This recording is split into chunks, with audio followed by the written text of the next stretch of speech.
Library. We have a very honored guest today, and we are very happy to have Brianne Turczynski here. She's a Michigan writer, as you all know, and a historical researcher, and also filmmaker. Yeah, you started the film, yeah. And I truly recommend, if you didn't see it yet, on her website there is a beautiful writer portfolio. And you can read everything that she already wrote and did in her life. So, besides that book, Detroit Lost Poletown, she wrote several other books, fiction, non-fiction, and she's making the film right now, documentary film. Yeah, I finished it last week. Oh, so let's welcome Brianne Turczynski to the Hamtramck Public Library.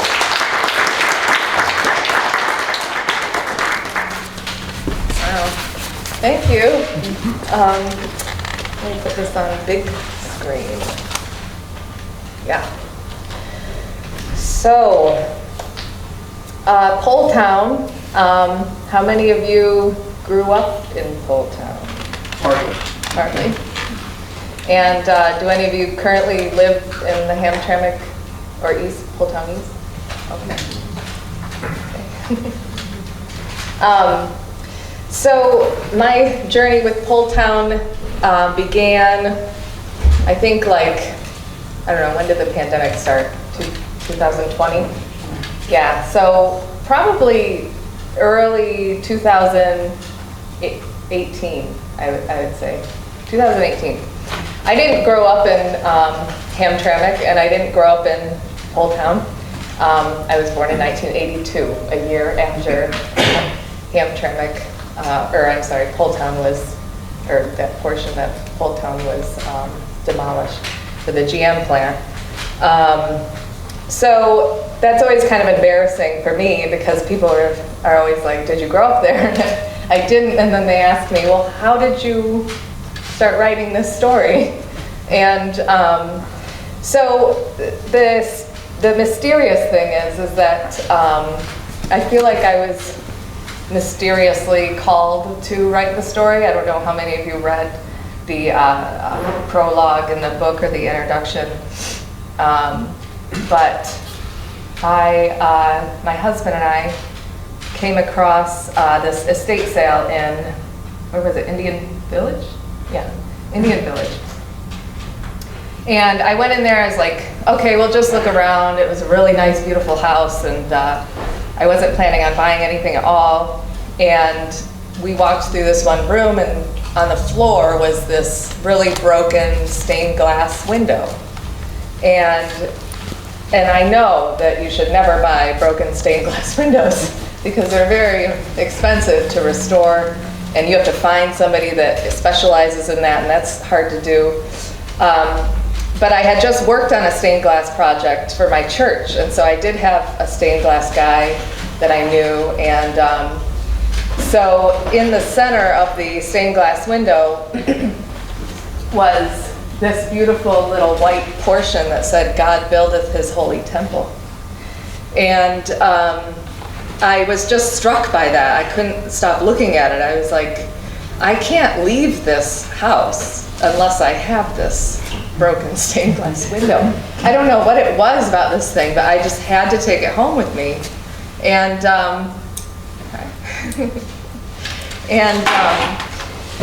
so I took it to this guy in Pontiac that does stained glass, and he's like, because when I bought it, they told me it came from the Poletown neighborhood that was torn down for,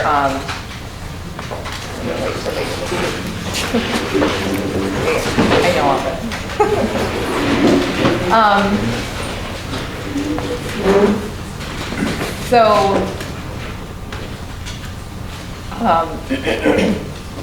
The guy who when I bought it, he's like, it came from one of the churches in Poletown. That's what I heard. And so I was like, well, what's Poletown? And then my husband kind of gave me the gist of it on the way home, and because his parents are from Hamtramck.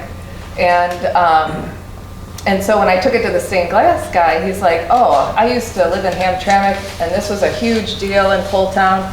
And if this came from a church, it's so good that you're restoring it and all this stuff. And so that really intrigued me. So I went home and I was up until like midnight or 1 in the morning researching this story. And I was going through all of David Turnley's beautiful photographs and Taro Yamasaki. They're both Pulitzer Prize winning photographers that happened to be working at the Free Press because they had just started out their careers. And they've gone on to do amazing work. And so I just was struck by this, and it was something that just sort of nagged me for months. And I would go around and I was telling everybody the story about it, and I couldn't believe it. It just felt like such an injustice, and I'm like, just thinking, well, how can we make this better? Like, GM should build a statue or a memorial or something. What can we do to, you know, rectify this and make it right? And so when you do that, that's probably a sign that you need to do something with what it is that you're going around telling everybody about all the time. I was cultivating this passion for this neighborhood, and it really taught me a lot about when you're called to do something. So in the midst of this, I mean, I would go to church and like tell my priest about it, you know, finally I'm like, I had a dream. This is weird, but I'm going to tell you anyway. I had a dream that Father Karasevich was taking me, showing me around Immaculate Conception. And I was not myself.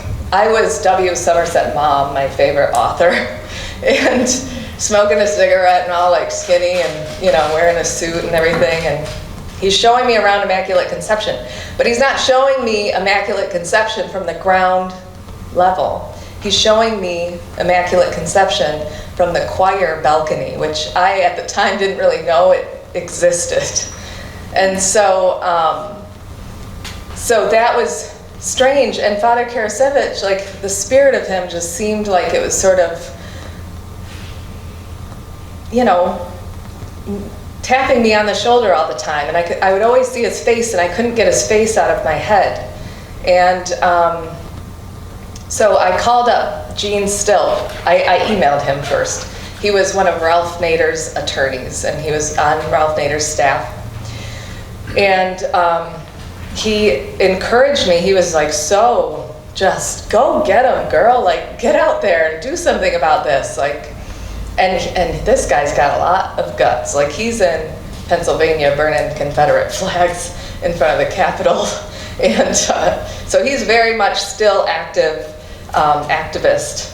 And so he was just like, you have to do something, like make a documentary, call people together and try to make like a reunion doc and all this stuff. And I was like, I told him, I said, but I'm just a little old me, and I can't do all those big things that you're saying. And he's like, well, how tall are you? You know, he was just like kind of making fun of me, belittling myself. And at the time I was just kind of like fiddling around with poems and short stories and novels and things, and not fiddling around. I mean, to me it was big because I loved the stories I was writing, but I wasn't really getting published. It was very hard. I was getting rejected all the time. And when you're getting rejected all the time, when you're putting your life's blood into stuff, it can get to you. Like, you have really depressing days. And so I just didn't feel very big. I didn't feel like I was making much of an impact on the world. And so, or doing what it was that I wanted to do with my big heart, because I feel like I do have a big heart and I do want to help people, and I just felt like I wasn't powerful enough to do that. But Gene still was like, do it. So, so after that I started doing more research, trying to track people down. I found a lot of people on Facebook, the Poletown, what is that group called on Facebook, the Poletown Facebook group? They're like an old neighborhood There's the Shane Street group. Yes, that one, Shane Street, yep. I did a lot of stuff through them, and tried to set up some interviews and just see what I could do. I tried to contact Terry Yamasaki and David Turnley, and they didn't get back to me, which I understood because they're like big time. And so, but I'll tell you a little story about that as we, I'm just gonna grab my water. It's starting to get dry. As we get into this a little bit more, but.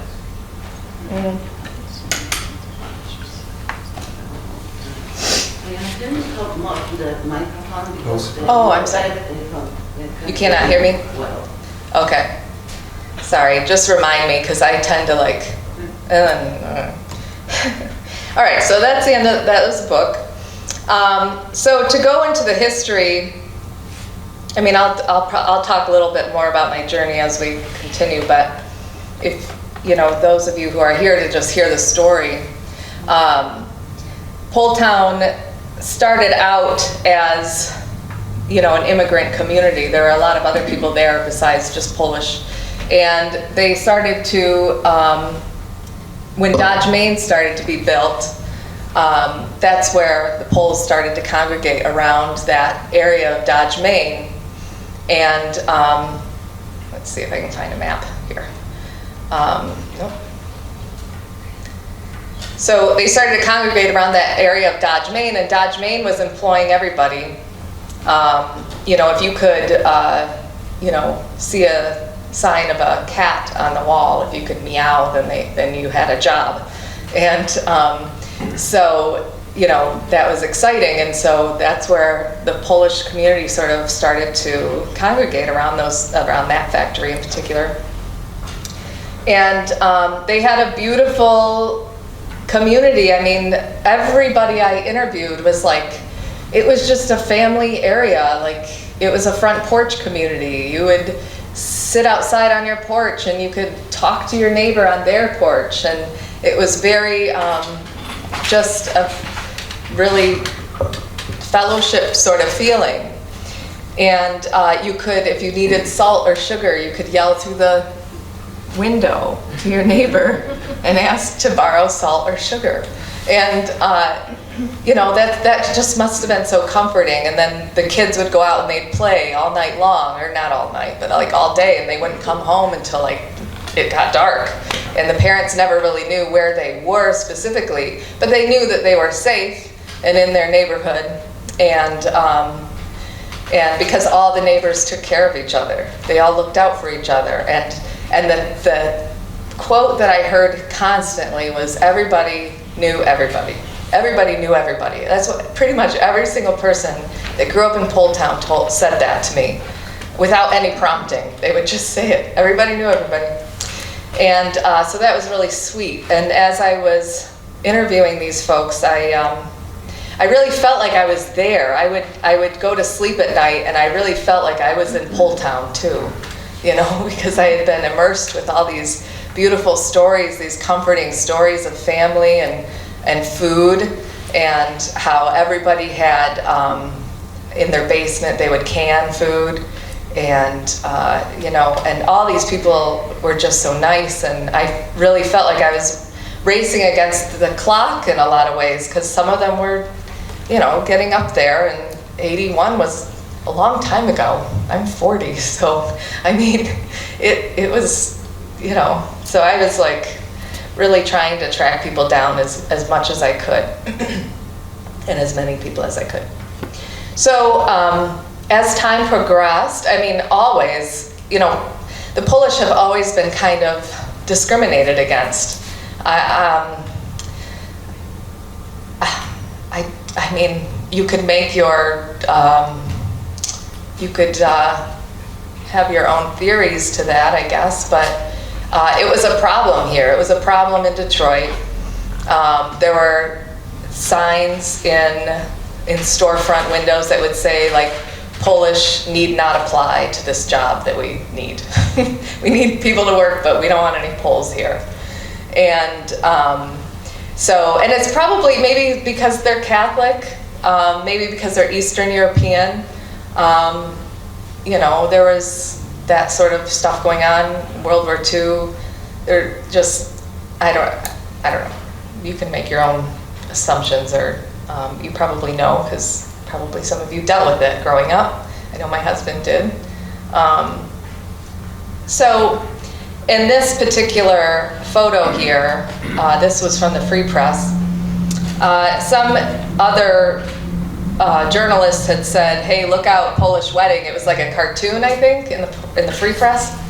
And so, you know, all these Polish Americans came right around the Free Press entrance, and they were picketing and protesting, and they gave the editor a huge bouquet of red and white roses to demonstrate like all of the Polish freedom fighters that have died throughout the years. And I mean, if you've ever watched, after I researched this and the book came out and everything, I started getting really into Polish history, and I started watching Polish cinema. Polish cinema is awesome. Like if your library has any Polish films, especially from like Andrzej Wajda, I would especially recommend them. Oh, I mean, if you go to my website, and I have a whole thing that I've written just on Polish cinema, and so good, and they're such a passionate people, and I just love that, and so that's what this article is about. I just thought I would demonstrate the camaraderie between with the Polish community, and how they had to sort of fight for their own voice, and fight against that constant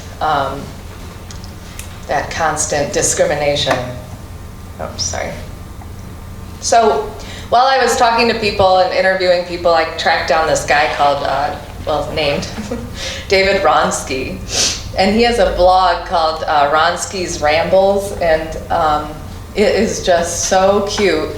The few that I read about Poletown were very cute. And his wife drew this picture, and this is the Candy Kitchen according to his memory. And he has the owners, she drew the owners kind of floating above the scene, and the owner is wearing a tux, and you can see down on this side, I wish I had a pointer, but over that way, you can kind of see he's walking there along in the dark, because that was one of his memories, was, you know, Poletown was so safe that he was able to walk in the dark in the winter. Probably it wasn't very late, because, you know, daylight savings time.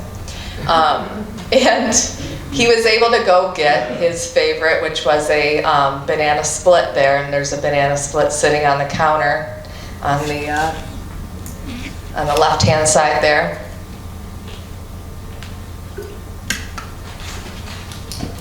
Probably need more water soon. It's funny, I teach at a Catholic school and I talk all day long, and I still get a sore, dry throat.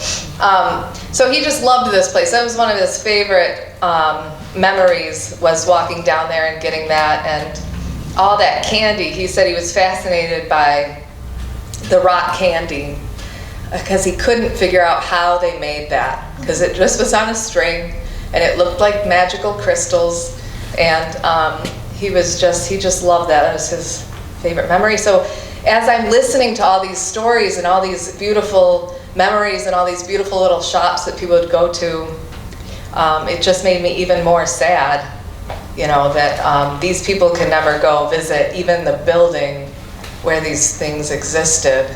You know, they can't drive past their childhood home and say, oh, my grandma used to sit on that porch, or we used to, you know, jump off the porch, you know, and play or do anything like that. Like, they don't have that, and that always made me really sad.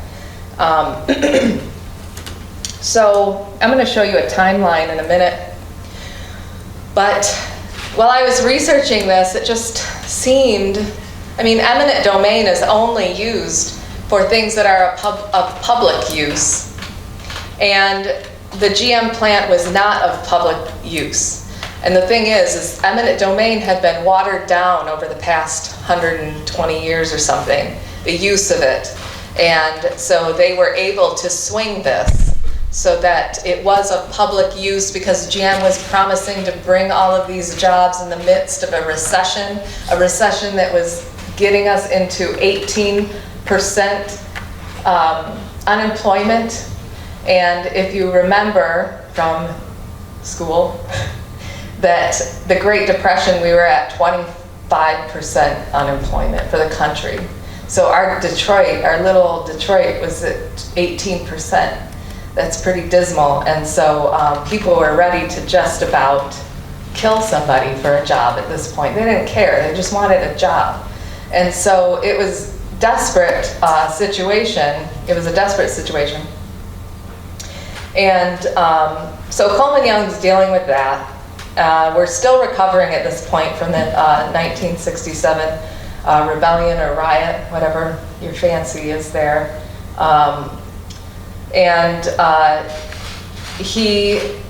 So in a way I can kind of understand. He was put in a corner, and he was bullied into a position.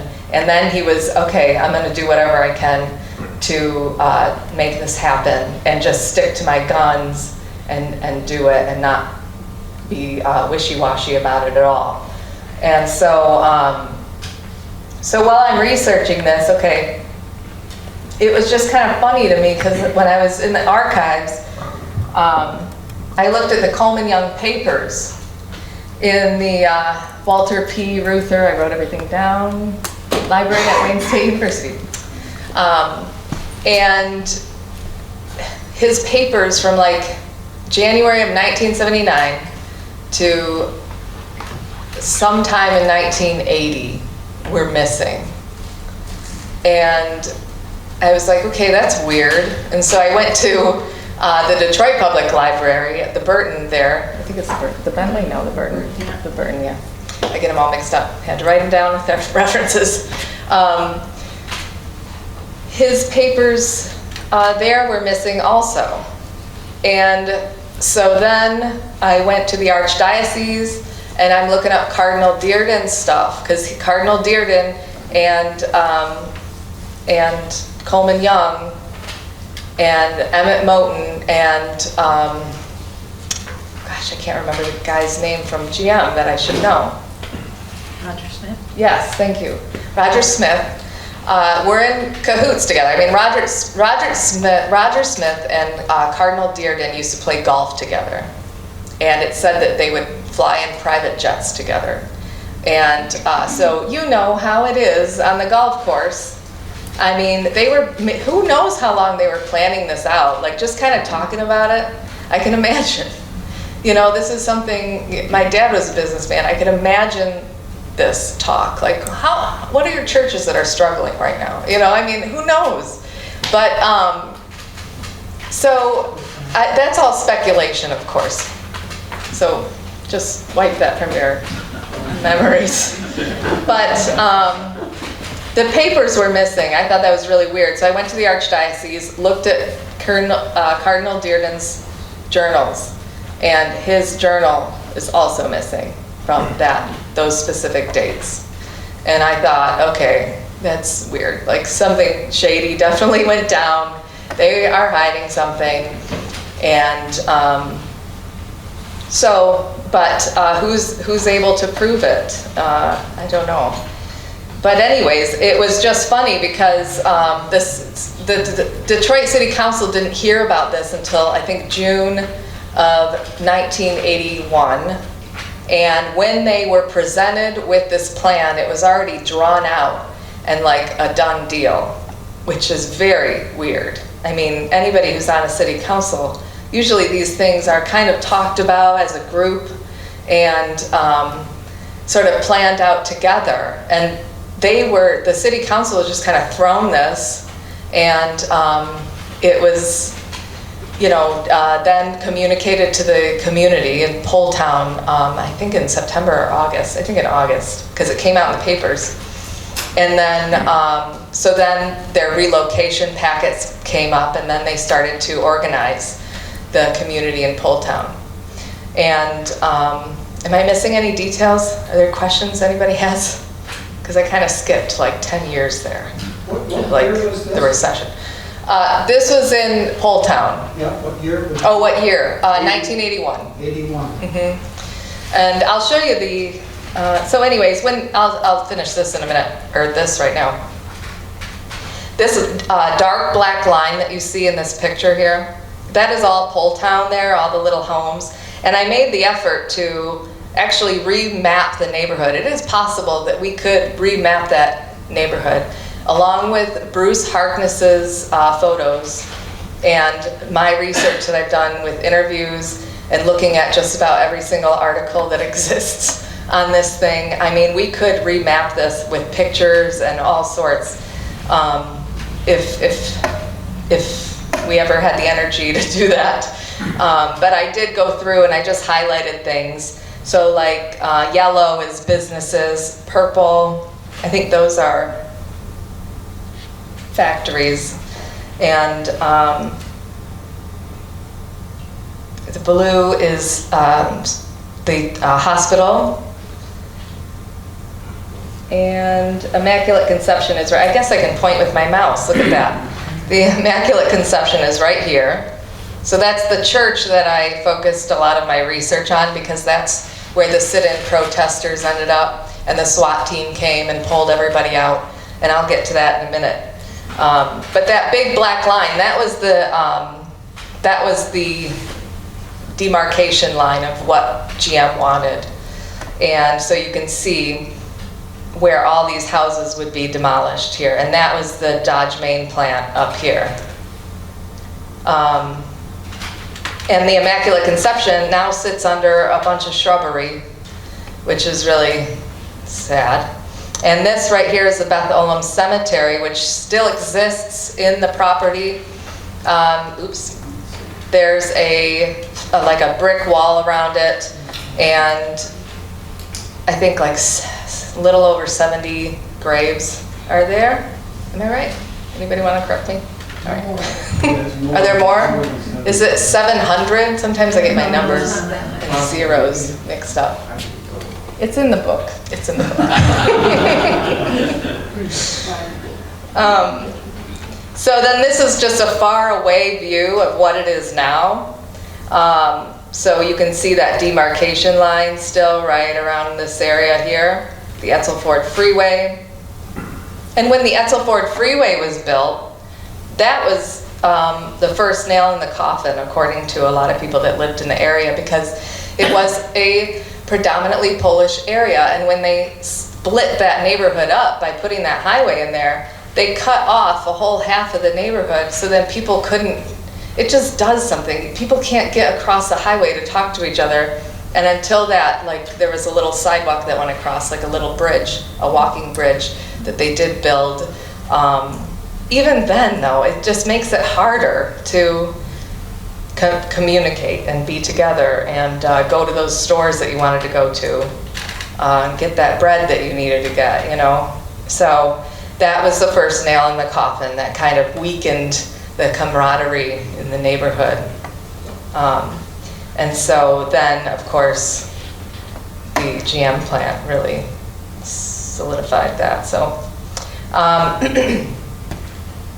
this is the Free Press collection of David Turnley and Taro Yamasaki's photographs. I think there was another photographer involved too, maybe, but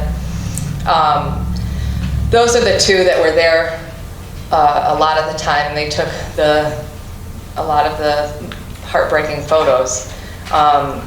And so I do have one of these books at my house. I know that the library here has this also.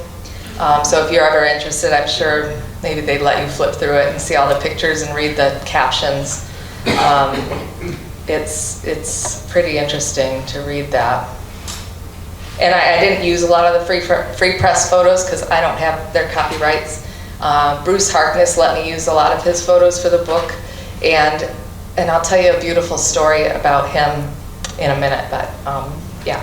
So what was terrible and ironic is that in 1928, when Father Bortnowski consecrated Immaculate Conception, when it was built, he said, and this was in the paper, "Today is a day of triumph for every member of this parish.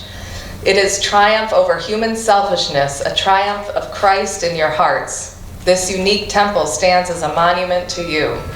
1928, okay? Fast forward 1981, headline in Detroit Free Press, GM breaks ground in Poletown, a day of triumph, Young says. So I just thought that was so, wow. Like, I don't know if anybody did that on purpose, but I came across those separately and happened to put them back together, you know, or put them together for the first time. So I just thought that was very profound that those two quotes are so similar in that day of triumph thing. So let me see what else I have going on up here. I didn't want to spoil it, but here we go. So Immaculate Conception, the neighborhood started to empty out little by little. And in the spring, the arson and the looting began because the houses were emptying out. And so people would go in there and they'd take aluminum railings or boilers or just about anything they could find that they could get money from, they would take it. And so what signaled if a house was ready to be torn down by the city would put a big X, spray paint a big X on the house. So then this also alerted looters and arsonists that, okay, this house is empty, we can go in there and do what we want. So lots of looting, lots of arson, and the thing is that the resistance to all of this, because they organized, they created a resistance with Ralph Nader. I'm kind of getting ahead of myself, but Ralph Nader came in and they were in the basement, all of his staff were in the basement of Immaculate Conception, trying to find a way to reconfigure the parking lot so they could save at least some of the neighborhood. And they created a little community down there. And all of the protesters and all the resistance, they knew that this arson was something that the city had they knew this, and I'm not saying that this is a fact, but this is what they assumed, is that the city was paying people to go in and burn houses down because it's cheaper to bulldoze a house that's been burned than it is to just destroy a house that's already there. And so, the terrible thing is that these fires were going on in houses, like 2 doors down or maybe next door to houses that were still had families in them. And what's more, Gene Stilp said this. He said, you know, they put a lot of firefighters' lives at stake too, because the firefighters had to go and try to put these fires out. And that was just terrible, you know, corruption and just bad. And so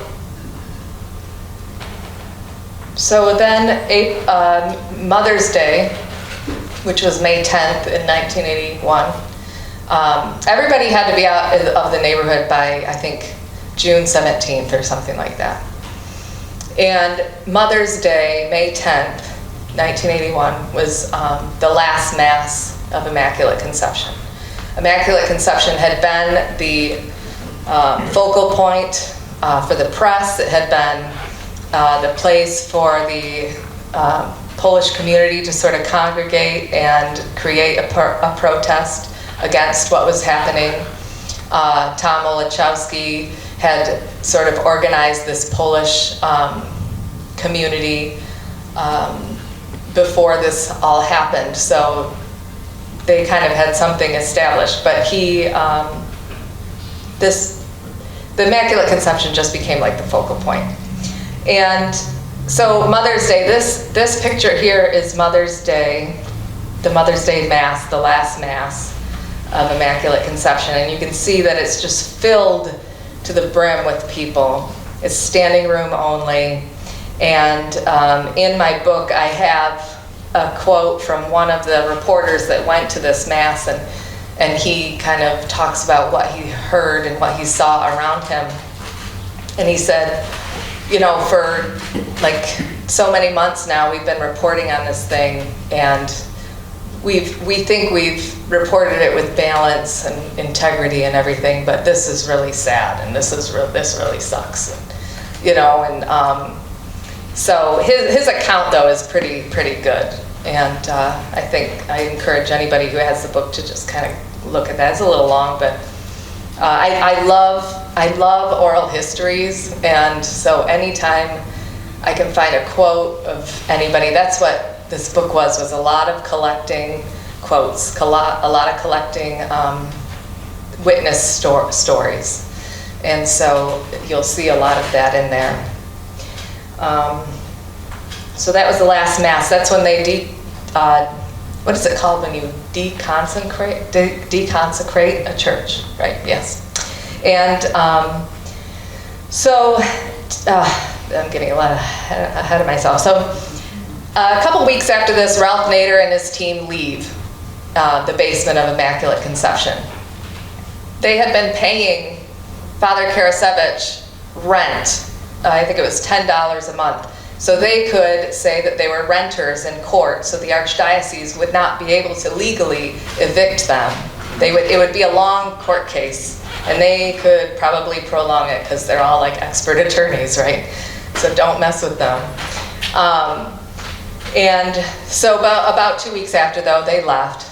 And so 2 days, though, after this Mass, Father Karasevich comes into the church, and he's all excited, and he says, the church has been saved, the church has been saved, and he just, you know, bows in front of the altar, and he kisses the floor, and he's so excited. And he reported to everybody that was there, I think there was a choir practice going on or something. He said, GM just announced that they're going to move the church. They're going to move Immaculate Conception, just like they did to the Mariners Church down there. That's where they were taking their inspiration. And, but it wasn't true. Like, I mean, the Archdiocese denied it. They said, no, we don't want you to do that. You know, we have our $2.2 million that they got for both of the Catholic churches that were sold. And, but what I think really is that was a marketing ploy for GM, because they released that immediate release. You don't do that unless the deal is written down on paper and all parties have signed it. I mean, that's how GM works, right? They don't just announce things in the paper.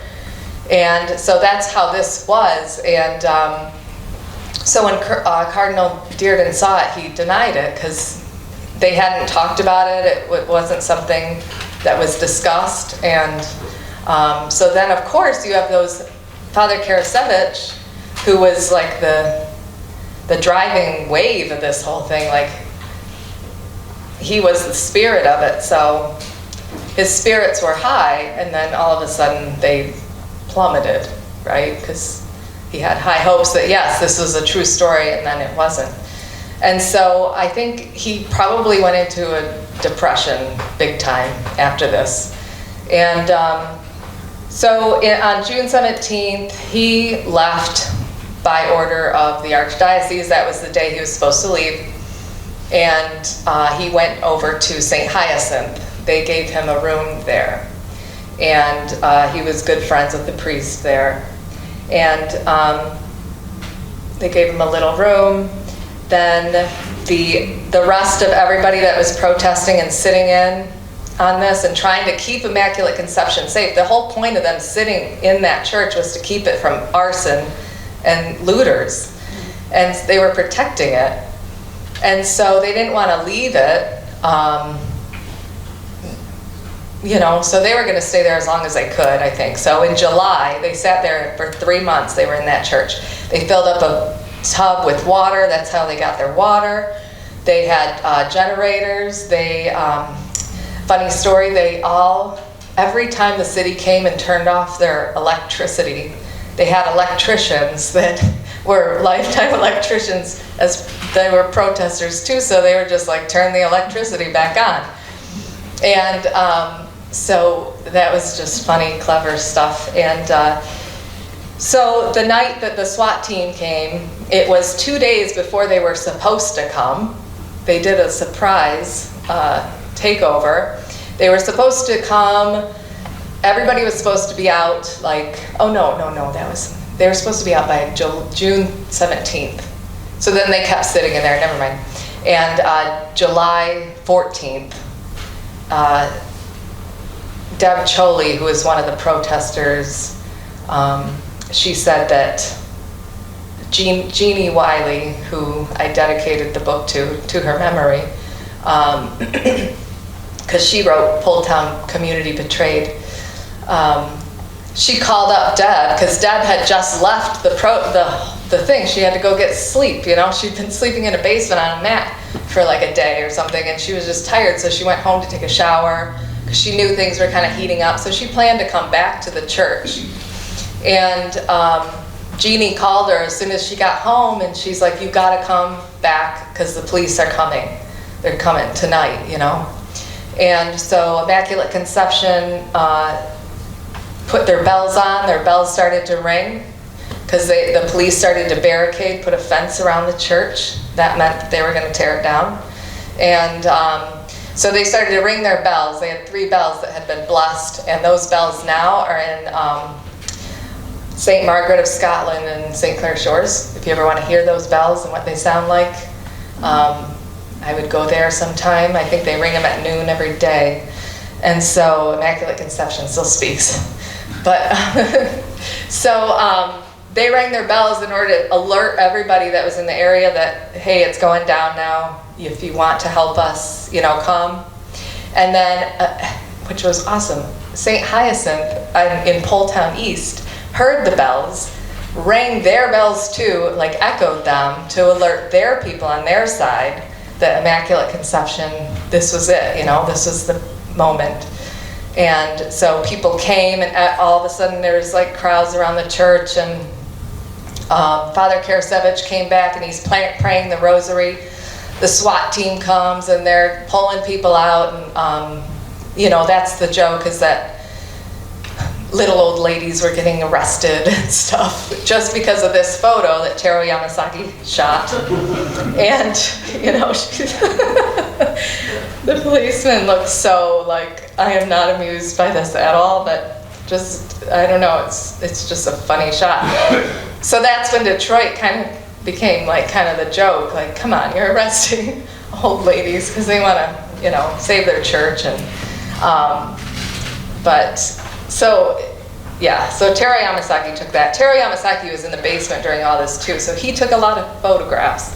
And George Corsetti, who was making a documentary about this at the time, he didn't have his cameraman with him, but he took voice recordings of everything that was going on. And so when George Corsetti made his documentary, he coupled the voice recordings with the photographs. So you might be watching it like, what's going on here? But if you know the backstory, that their cameraman didn't show up for this moment, and it was just a voice recording and Taro Yamasaki's photographs, and that's how the documentary got made for just that SWAT team moment. So the SWAT team comes, takes everybody out, they arrest everybody. The bulldozer people, the construction workers, they wrap a chain around the doorway, and this is how they got in. They wrapped a chain around the doorway of the church in the basement area, the side door, and they ripped it off of its hinges, and then they went in. And so once they got everybody out, Gene Stilt, because you know he's full of vinegar, he ran under that fence, and he went to go hide into the church because he just wanted to prolong this whole thing, because he's an activist, true and true, and he thought, well, man, if I could just like hide in a closet, you know, hopefully they wouldn't find me, and we could just keep this thing going for as long as we could. And but they did find him, and they brought him out, and then they wrapped a chain around the cross at the top of the church, and they hammered it off, and they lowered it to the ground. And when they lowered it to the ground, they lowered it upside down, so that when it hit the ground, it hit upside down, which I thought was really, you know, like, wow, you know. somebody's telling us something here. And that's in George Corsetti's documentary. You can watch that moment. And so then after Immaculate Conception fell,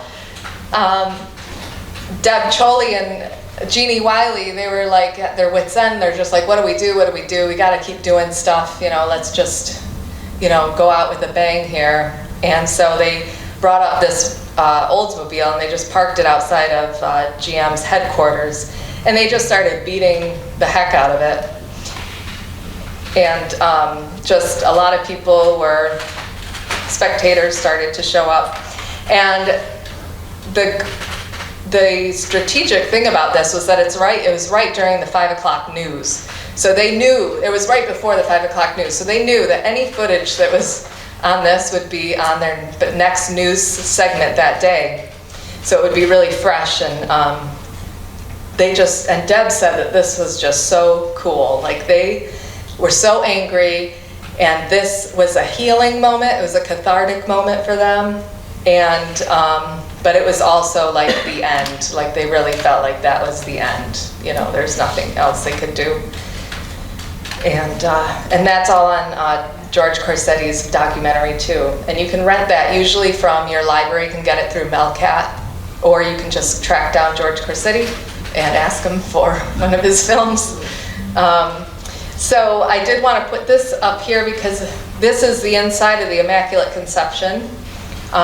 It's not the greatest shot in the world, but you can kind of see that there were mosaics on the ceiling, or frescoes rather. And you can see in St. Hyacinth today, you can go in there and they have a side altar dedicated to the Immaculate Conception. And they have the Immaculata statue there that was carved by Paul Lewandowski, who also carved Christ the Redeemer in Brazil. So if you look at this statue, oh, and then the tiles were really cool too. And I just want to show you the inside. I'll just flip here. If you look at this statue here, it's not the greatest photo either. I can't seem to get a good photo of her, and she's so amazing. You have to just go see her in person. Paul Lewandowski, he carved her, because it was the 1920s, and he carved her like a little 1920s, not like a flapper, but she has the little Egyptian. If you study art history, you know, the 20s had a lot of Egyptian sort of throwbacks in it, if you will.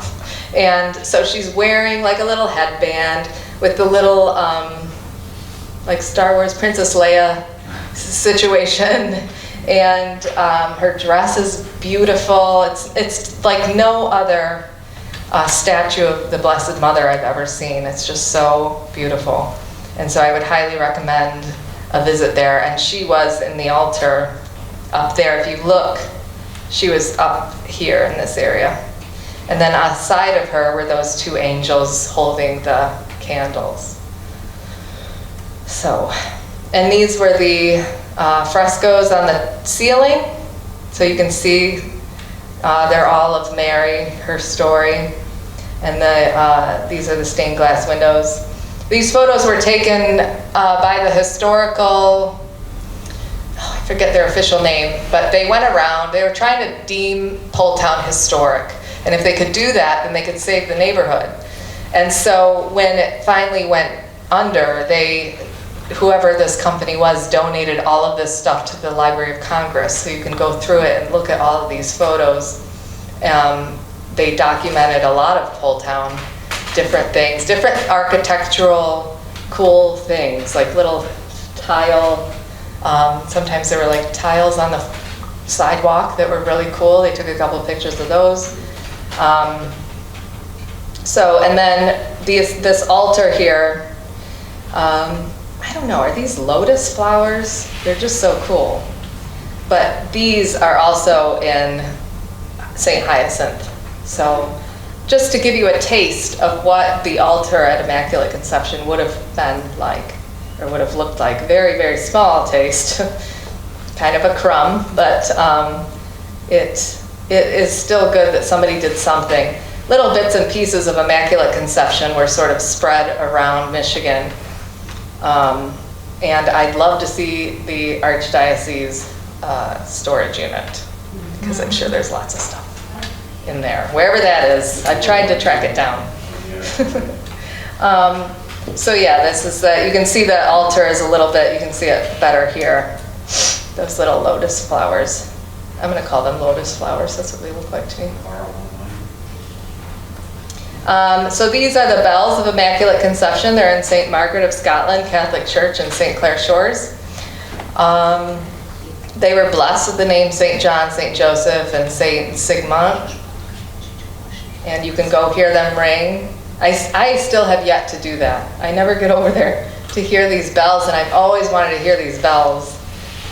So this is a Bruce Harkness photo. You can see one of the houses has the X's on it, and that means that it's empty and it's ready to be bulldozed. And you can see next to it is a house that's definitely occupied by people.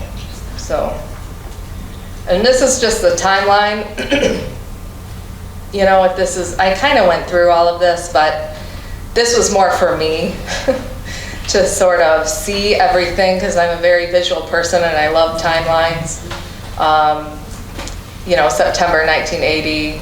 It was very quick. The thing is, with that eminent domain that they used, they also put a quick take clause in there, the city did, so that they could take these homes within 10 months. So everybody had to get out in 10 months. So you can imagine if you were an elderly person and you thought you would live in this house for the rest of your life, and you raised your family there and you have all these memories there, what would that do to your brain? I mean, a lot of these people left Poletown with exasperated dementia, and John Schmigelski, who owned the funeral home. Yeah. Were they paid? They were paid, yes, they were paid, I think about $4,000 to $15,000 for their houses. It depended on the house. The city had come out and kind of surveyed everything, and a lot of people said they didn't get paid enough, and some people said, a lot of people said, I don't know, that they got paid fine, that they were fine and they were good to move, and but my heart was with the people that didn't want to move. You know, I mean, there's always somebody who doesn't want to do something, but this was bigger than anything, because this involves your heart, your family, the things that are the truth with a capital T. You know, truth, love, and togetherness, and family, and things that have nothing to do with capitalism. You know. So, you know, it just happened very quickly. Yeah. How many homes or lots? There were, let me see, I wrote this down too, just so I don't forget. There were 1,176 buildings, 3,438 people, so almost 4,000 people. And it took $300 million for the city to do this. And, okay, so let's see. Some of you like numbers, I bet. So let's see here. So to do this, when I say Coleman Young was backed into a corner, GM was threatening to leave Detroit, and, you know, all of those big guys at the car companies, they would pit all of the states together. They would pit them against each other to see where the best deal was. That's what a good businessman does, right? And so, or woman. And so GM said, hey, we're gonna leave if you don't give us this property. Coleman Young showed them several different options. They liked the one in Poletown the best because it had the rail line there. And so that's what they wanted. And they also said, in addition to this, we want you to give us a tax abatement for 12 years, 50% tax abatement for 12 years. So their tax would have been $21 million. And so 50% of that, 10.5. So yeah, so, and that was paid off like a couple of years before they decided they were gonna like maybe shut the plant down again, you know? And so, oh geez. So let me see, I need other numbers in here. So it's, let's see here. 465 acres were what they wanted. Only 365 acres is what they actually used. And only 177 acres is for the actual plant itself. And so they wasted a lot of land because they argued that they could, you know, maybe they'd want to extend the plant someday. You know, that never happened. So let's see here. Oh, and they said that they would employ 6,000 people, 6,000 people. They only ended up employing 3,000. I think that's about it for the numbers. Let's see. Oh, and then John Saber, I think this is my last slide. This guy was the last Poletown resident to leave. Any of you who've heard this story? And he is also in George Corsetti's documentary. So if you ever want to get a little bit of color involved and like see these people in life, I would highly recommend that because you have John Saber there. He fought this to the very end. He did not think that the city would pull this off. He thought that GM was just full of it. And so he would sit on his porch all the time, day and night with a shotgun. He would sleep with his shotgun. He built a cinder block wall around his house to protect it. And he said that he was going to plant nothing but rose bushes in his yard so that everybody would just get hit in the face with thorns if they even bothered coming near his house. And so in 82, I think I have it written down when he finally left. Yeah, March 1982. That's how long. I mean, they wanted people out in July 17th, 1981. He was there till March 1982. So that's how long he kept them away from him.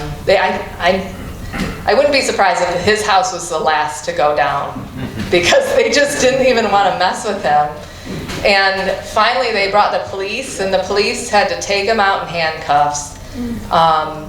And he ended up, I think, living with his sister, and he would take a bus like from her house to a bus station in Detroit, and anyone who talked to him, he would just talk about how he's in mental anguish because the city took his house, and he started to lose some weight, and I think he eventually died. I don't know when, but he had what he had in his house. All of his stuff was put in storage, and I had actually tried to track down his son to see where the storage unit might be, if it's still in existence, because he has all of the World War II footage he took his aerial footage from World War II, and God knows where that went.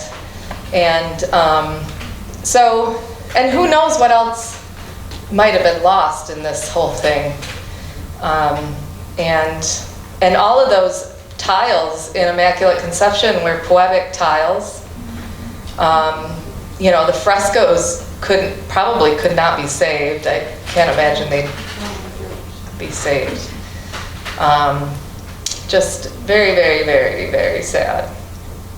So I think that's it for me. Oh, I do want to tell you this story though, if you don't mind, really quick. So Father Karasevich, right? He was the face that I saw all the time and everything. He and I were like in this together all the writing period. I just really felt his presence around me. And in the end of the book, you'll see that I did visit his grave. It's in Mount Olivet Cemetery. And when I went there to go find it originally, I couldn't find it. The ladies told me where it was, and I wandered the place in the freezing cold for like an hour. And I finally looked down, and there it was, buried. as you do in cemeteries, right? You're always looking for that grave, and then it just pops up right when you're about to leave. It was buried, half buried, so you couldn't really see his name. It was a miracle that I even recognized it, because it's one of those ground graves. And so I took my boot and kind of like knocked away some of the grass, and I just, you know, visited with him for a little bit, and then I left. But then it was like August, I was like, you know what? I should email their people at the cemetery and get somebody to raise his grave.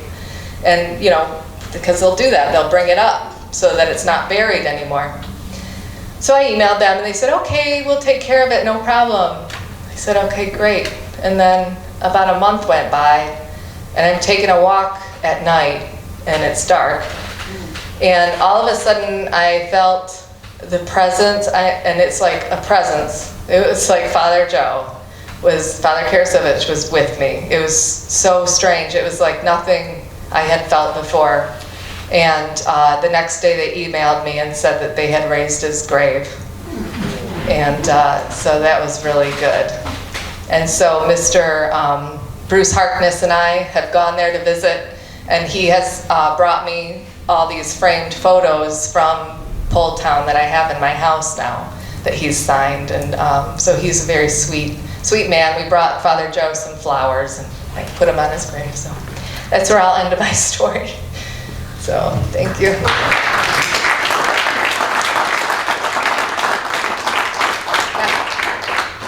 What was the other church that was torn down besides Immaculate Conception? St.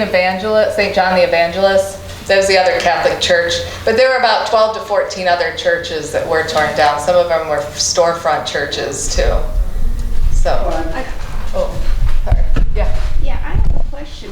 Now, part of Hamtramck property and houses were also taken, and right now it's just like basically a big parking lot.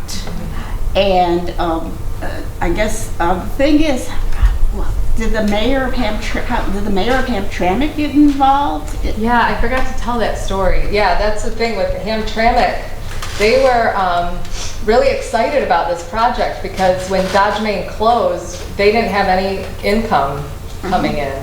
And so they, you know, tax revenue from I can't think of the word right now, but so they were very excited about this project. So they struck a deal with Coleman Young that they would split the taxes coming from the new GM project, that they would split it instead of just the employees that live in Hamtramck or just a portion of the factory that was in Hamtramck. Then they would sort of split the income with some sort of math equation that's I'm not going to figure out right now. But so they decided to just split the whole thing.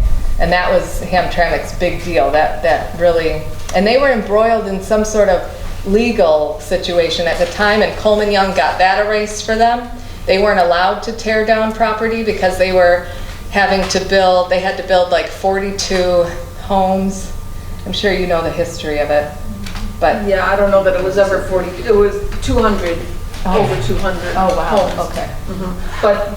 But as far as I know, the Poletown did not tear down, that project didn't tear down any homes in Hamtramck. It was only tore down Dodge Main, which was, you know, acres and acres of this abandoned factory, this obsolete factory. So for Hamtramck, it was, you know, not, you know, thinking about, you know, the peripheral issue of losing all those You know, customers and stuff. I live in the Senior Citizen Plaza, and in Hamtramck Senior Citizen Plaza, and like a block away from us is the GM plant, and that's where the big parking lot is. So those homes were taken. But it in was Hamtramck. not, no, there were not homes taken in Hamtramck. Dodge Main was torn down as part of this. Yeah, there were homes. Yeah. Could you look that up? I'm sure there were homes in Hamtramck. Honestly, there were not. I could try to research Yeah, that. yeah, 'cause I remember there were homes there. There were homes there, that's part of a completely different project. Well, how come they had a GM parking lot there then? That's, the GM parking lot, well, the way the property is split is, Yeah. part of it is in Hamtramck, the GM property now. Part of it is in Hamtramck, part of it is in Detroit. The only building in the GM plant now that's part of, that's in Hamtramck proper is the power plant. Everything else was, because Dodge Main was so big, they didn't have to tear down houses on the Hamtramck side. They just had to tear. I'm the former mayor of Hamtramck. Oh, are you? Yeah, yeah. So yeah. So what about, But I still can't understand why there's a parking lot there then. His house, it was in Detroit. Yes, it oh, I was. see. Yeah. It was in Detroit. Yeah, So- the Yeah, only, Yeah, I'll go back to that map Yeah. here. So, yeah, if I go back to the map, you can see this line, this digital line, there's like little digit line here that City of Hamtramck is on one side. City of Detroit is on the other side. So that's where. So that's where, you know, any part of the plant that was on that other side of the demarcation line for the city line, you know, if the deal wouldn't have been made with Coleman Young, then Hamtramck would have only benefited from a portion of the taxes, but the income tax, but you know, they made a deal with Coleman Young that they would get all of it. They would, you know, get half at least, you know. So, yeah. Any other questions? I just wanted to point out that Bruce Harkness is here. I don't know if you saw him. He is? No, Yeah, sorry, Bruce, to embarrass you, but. I did not. I'm sorry. Oh. I did not see you. I'm glad you're here. Yes. So there's a lot of things I could say about this project, and I know a lot of you could too, but the thing that I want to talk about is today. I drove by that site today on Mount Elliott, you know, where it turns into Conan. So driving by that, General Motors has let that whole site become weeds and trash filled. I mean, it's just terrible. And when I think about, you know, I went to Jeannie's presentation here about 18 years ago, and those people that, you know, were displaced, it's like General Motors has stopped caring. They used to maintain it and they don't anymore. And I was going to try and figure out who to speak to or write an email complaining, because I mean, it looks really bad. So, Yeah. Well, they moved most of their workers to They moved most of their workers to Mexico. I'm sure a lot of people have been doing that. I mean, it's not what it used to be. Yeah. I got here a little late. Is there other, I'm from Poletown. If there's anybody else here from Poletown? Anyone else here Anybody from else here? Poletown? I guess I'm the only one. I spent from my childhood, about 3 years of age, until about the age of 11 in what's been referred to as, I guess, East Poletown, St. Hyacinth. Okay, all right. And then we moved to Hamtramck. And I have one other question. The old guy at the end, I seem to recall like a bulldozer being involved with that guy. When they would come over there, he was taking shots at him and they had to use a bulldozer Oh, really? to fend off the bullets that he was popping at him. I wouldn't be surprised. Yeah. That's really, I mean, cool. Question mark. Yeah. How old was Paul Savage when he died? Oh gosh, I think he was in his 40s, I want to say. 40s? I think it was, I have it in my book, let me look. And you can't see it now, but behind the screen, there's a mural to Father Joe. Let's see here. It used to be on a, no, I wasn't here back then, but it used to be on a storefront in Hamtramck, and then when that business closed, it was a religious bookstore. Then when that business closed, the library got the mural. and you probably know that we have a mural. That's what I just said, Mural yeah. in the back behind that screen with Right. Father Brasiewicz, and Yeah. so maybe after the program, if you would like to see it, it used to be on the Polish bookstore, John Paul II bookstore, and it was donated to us after the bookstore was closed. So he was born in 1922. So somebody do the math, Brian? 60. He was 60? Oh, I was way off. He felt like a 40-year-old. Yeah, so he was in his 60s then. Thank you. My husband, who's a math whiz engineer. Yeah, you know, I mean, I think it's important also to note that the Michigan Supreme Court first upheld that the case that, you know, eminent domain could be used for a commercial purpose that had a, you know, social benefit or whatever. But then eventually, after all this was all over, that case was overturned. So what they did, what GM did at the time, is now illegal. Yeah. Yeah, I think in 2005, right? The Supreme Court overturned it in 2005. Yeah, that's the other thing. That's the other kind of heartbreaking thing, is that it was all for naught. And so, yeah. Any other questions or comments? Yeah. I just want to say, on the Hamtramck Public Library media website, there is a film, a discussion of the eminent domain regarding Poletown between attorneys and judges. Oh yeah, I think I have that in my book. I talk about that. I watched it. It was fun. I mean, I thought it was nice. I thought it was interesting. Anything else? Yeah.